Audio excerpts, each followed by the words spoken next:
In this video, I'll be sharing my top 3 learnings for crafting an email pitch that can boost your chances of landing your very first client. Hey guys, welcome back to my channel. If you are new here, my name is Tushar.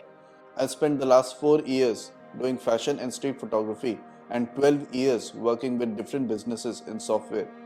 I've now started my own photography business on the side, and this is where I share my journey of starting something from scratch and all the ups and downs that come with it. So about a month ago, I shortlisted 60 brands that I wanted to work with, and I sent out cold emails to them, pitching my new photography business, introducing myself, telling them how I wanted to work with them, and gave them a really lucrative offer.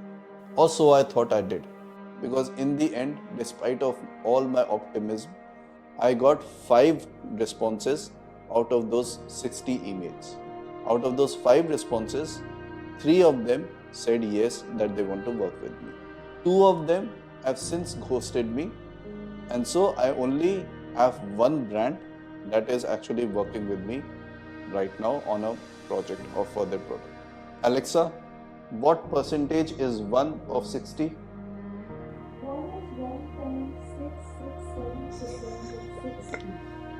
So I have now a 1.66 success rate for the 60 cold emails. Now, don't get me wrong, this is quite normal. These are 24/7 running businesses. They have a lot to care about. They have marketing strategies, advertising. They have to understand their clients and reach out to them and make sales and all that. Also, they get shitload of emails every day. So it's very easy for your email to get basically lost in the crowd. But still, it was very hard for me to digest. So I went back to the emails that I wrote and studied them. Turns out I made 3 glaring mistakes in those emails, and these mistakes basically made my emails look like desperate spams, and actually it was quite easy to understand why I did not get the responses that I hoped for. So the 3 learnings that I'm sharing with you right now in order to craft a really good email pitch to boost your chances of getting a first client, these 3 learnings are based on the 3 mistakes and my learnings from them. All these 3 learnings are relatable. So you have to really understand the first one and the second one to understand the third. And so the solution is at the end. So I would really suggest watching the whole video in order to understand the solution. So I'm not doing this YouTube thing of placing the reward at the end to get your watch time and make some views and all that, right? This is not a bait click thingy. You have to really understand the learnings first in order to understand the solution. So it's your choice. If you want to pass on of the learnings and directly go to the solution, well and good. Your time is your money. But I would really suggest watching the whole video till the end in order to make some sense out of it. So let's get into this. So knowing your target clients or target audience is the best thing you can do. So before you start contacting the brands for potential opportunities, it's important to understand and know what kind of brands do you want to work with. And there are 3 questions that you can ask yourself in order to create that perfect brand list that resonates with you. These are: does a particular brand or their product inspire you? Does their photography style align with your photography style? And the last but not the least, do you really have the skills and dare to pull off the same quality that those brands are expecting? After you have found your perfect and ideal clients and brands to work with, the second learning is to engage with your clients. Make yourself known.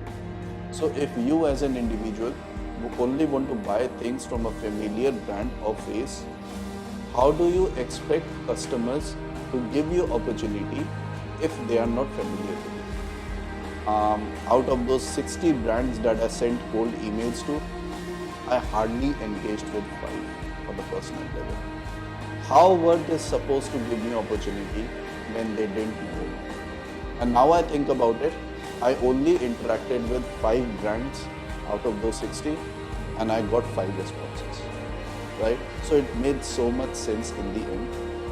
So I would really recommend going to their websites, following them on Instagram or other socials, responding to their posts, commenting on their posts, Also, I would really recommend connecting with the brand owners and decision makers. So this increases the chances of you getting an opportunity to work with them. And this is all because of familiarity. Because your face, your name is familiar to those brands and to those decision makers, you stand out in the crowd. So now you have a list of ideal brands and clients that you want to work with. And hopefully you know a lot about these brands already. And these brands in return know about you, they're familiar with you, your businesses. So now we are going to use all of this information that we know about our potential customers and brands for our last part, which is creating a more personalized page. So now you can see a relationship between all those learnings. For the first 30 or 40 odd clients, I was using the same email template with different company names and brand names. In the first step, because I did not spend time to basically know my audience and my target brands and clients, in the second step, I did not even spend time to understand those brands and products. Most importantly, I did not look for shortcomings or rooms of improvement. So because all of this oversight in the first two steps, in my last step, my pitch was too generic. I just introduced myself, wrote about how badly I want to work with them, I gave them a lucrative offer, and that's it. But there was nothing specific about them. Nobody took it seriously. They were like, okay, this is a regular template like a newsletter. He's sending out to everyone. Probably this is a spam. Let's move it to the spam folder. So if I were to write the same email pitch now, I would start with telling them how I feel that they are doing a really good job in their domain. I would specify the number of flagship products at least, and I would also speak about a specific product, telling them what I like about that product, so they basically know that I spent time learning about them. And then I would talk about visiting their website or their visuals and couple of shortcomings or room of improvements that I observed. And then I would make that offer about providing the services through my business so that they can basically improve their shortcomings. Right, so these are the three learnings which will massively increase your chances of getting your first client.